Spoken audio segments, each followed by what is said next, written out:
Hi men! So meron naman pala tayong video. Dito sa mini vlog natin ipapakita ko sa inyo yung nangyari dito sa opening ng lights sa Maitom, Sarangani Province. So bago nyo, habang naghihintay kami ng fireworks, kumain muna ako ng mais dito sa tabi kasi gutom na ako. Lami manday kayo ning mais no, labaw nagwala na kayo makaon. Tamang nguya-nguya lang pero masakit na pala yung paa niya kakatayo. Napakaraming tao naman talagang nag-abang para makita yung mga lights at saka yung fireworks display ng Maitom. What a nice! No! Bugha! Lamig po! Balit na mo! Okay, kaya. No! Nung nakita ko ni Benz talaga nga naman tinikman niya rin yung mais dito kay kuya. Napakasarap nga naman ng mais, diba? Kung meron lang akong extra money kanina, bumili pa ako ng isa. Isang dosena, Kuya Miko. Isa ra ka piraso, oy, OA naman kay ka, maglibang-libang ko ana do. Tignan nyo naman sa sobrang sarap ng mais ni kuya. Tignan nyo, ang daming bumibili. What a nice! Masaya talaga ako kasi sinamahan ako ng mga buddy-buddy ko. Galing pa akong Jensan, umuwi ako para makita lang tong fireworks display at opening ng lights dito sa Maitom. Mao gani wala na ako nagkaon, nagdiretsyon ako diri sa town para dili ko maulahi sa ganap. You know?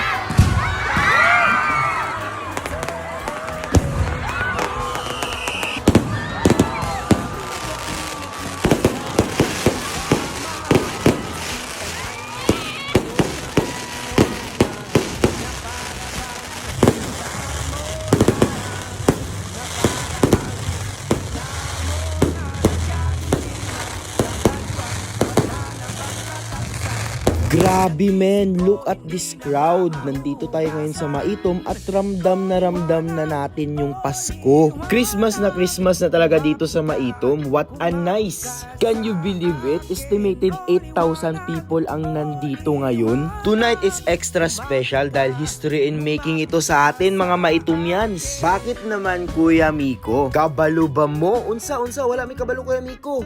Isa ka dekada na ning nga tradisyon diri sa Maitom men. Yes, 10 years na. Nag-start ito way back 2016 under former Mayor Alexander Brian Riganit. Ipinagpapatuloy ito para sa unity at creativity ng Maitomyans na pinangungunahan ng napakagwapo naming mayor na si Mayor James Mark Riganit at Vice Mayor Freddy Balason. Syempre, kauban po diri atong mga sangguniang bayan officials. Official nang binuksan ang Christmas season dito. As you can see, meron itong team na Candyland. What a nice! Tanawagod ninyo on, napaka-effort ng bawat entries. Sobrang liwanag, nakakasilaw. Uy, kay ka Kuya Mikoy. Nindot gani, kay sobra ka-colorful. Ito yung tinatawag nilang Night of Unforgettable Magic. Daga na yung binurit ni Kuya Mikoy. Pero mas daghan ka binurit na akong mangulo paminawan ninyo. Ito'y, daga na binurit oy. Ano ba? Diba, anak ka dre.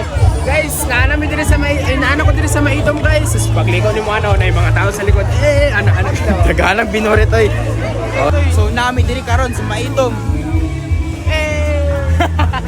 Sobrang saya men, nag-enjoy talaga ako at mararamdaman mo yung energy at vibe ng Maitom. Kung wala pa mo ka-adto last night men, don't worry, naka-display pa ang mga lights na to throughout the holiday season. I-make sure na jud ninyo na makabisita mo dire sa Municipality of Maitom and feel the Christmas spirit. What a nice! Kaya yun mga men, grabe, sobrang saya ng gabi dito sa Maitom. Feel na feel mo talaga ang Christmas magic dito. Syempre, kauban na akong libong mga kababayan nga Maitomyans. So bago mag-end atong live guys, unsang live oy. So bago mag-end yung video natin, gusto ko lang magpasalamat sa mga tao na nagpo-push at sumusuporta sa atin. Syempre sa Panginoon sa natatanggap natin na blessings and opportunities sa buhay natin. Yun lang, bye-bye!